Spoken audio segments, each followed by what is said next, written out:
السلام عليكم ورحمة الله تعالى وبركاته. كسر دواد هناك هنا مرة وادمرس حبة وأنا ياسين قاسم علي وين تبين برنامجك وحن مخالك أنا وهضينا دلك فرانسيسكا أنت مخالك أنا جودك بفضل سبسكرايب صار جنالك لكن التابو سين الشركة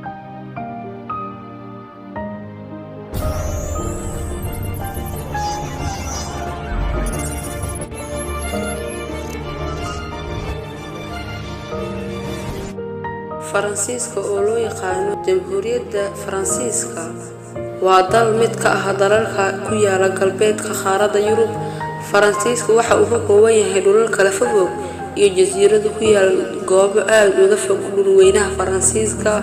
Waxa kale oo Faransiisku ka mid yahay halka loo yaqaan Faransiis Guyana iyo jasiirado aad u badan oo cirifyada caalamka ku yaala. dadka wadanka Faransiiska u dhashay waxa ay wadankoodu u yaqaanaan hexagon oo macnaheedu tahay lix geesood. wadanka Faransiiska waxa uu xuduud la leeyahay wadamada midowga boqortooyada Britain, Belgiumka, Luxembourg, Jarmalka, Switzerland, Talyaaniga, Morocco, Andorra, Spain. sidoo kale Faransiisku waxa uu xuduud la wadaagaa wadamo ka baxsan qaaradda Yurub sida Brazil, Suriname, Netherlands. Faransiisku waxa uu ka mid yahay aasaasiyaasha midowga Yurub waana wadanka ugu weyn midowga Yurub. sidoo kale waxa uu Faransiisku ka mid yahay xubnihii aasaasay qaramada midoobay. waxa kale oo uu ka mid yahay xubnaha ridliga ah ee golaha ammaanka. inta badan dadka Faransiiska ah waxa ay haystaan diinta Masiixiyadda. waxa ku nool sidoo kale dad gaaraya ilaa 5 milyan oo haysta diinta Islaamka. taariikhda dalka Faransiiska inta badan dhulka Faransiiska waa dhulkii ay qabsadeen dadkii lagu magacaabi jiray William oo asal ahaan ka soo jeeda meesha loo yaqaan Catalonia. wadanka waxa ka talin jiray Embaraadoreedii Roomaanka.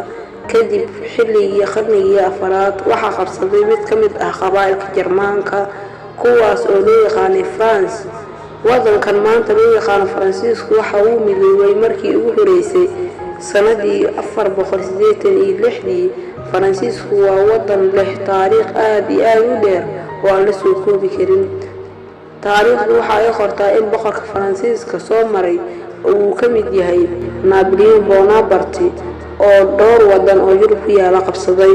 Faransiisku oo ah dalka ugu weyn wadamada ku yaala galbeedka Yurub sidoo kale waa dalka saddexaad ee Yurub dhan ugu weyn. dunidana waxa uu ka yahay dalka 42 ee ugu weyn dhulka ah. caasimadda wadanka waa Paris. dadka Faransiisku waxa lagu qiyaasaa in ka badan 67 milyan oo ruux. taas ayaana keentay in loo aqoonsado inuu yahay dalka 20aad ee dunida ugu dadka badan iyo dalka labaad ee Yurub ugu dadka badan. Faransiisku waxa uu ka mid yahay wadamada la yiraahdo awoodda ay leeyihiin ilaa qarnigii 19aadna waxa uu ka mid ahaa wadamada dunida wax ka gumeystay. dalkan qaramada midoobay waxa ay ku tixgelisaa in uu ka mid yahay wadamada ugu badan ee ay ka soo baxeen dadka taariikhda ku leh dhanka cilmiga. waxaana dalkaasi ka soo jeeday dad badan oo wax badan hindisay. hay'adda UNESCO waxay u aqoonsatay dalka afraad ee ugu dhaqanka weyn dunida. Wassalaamu calaykum.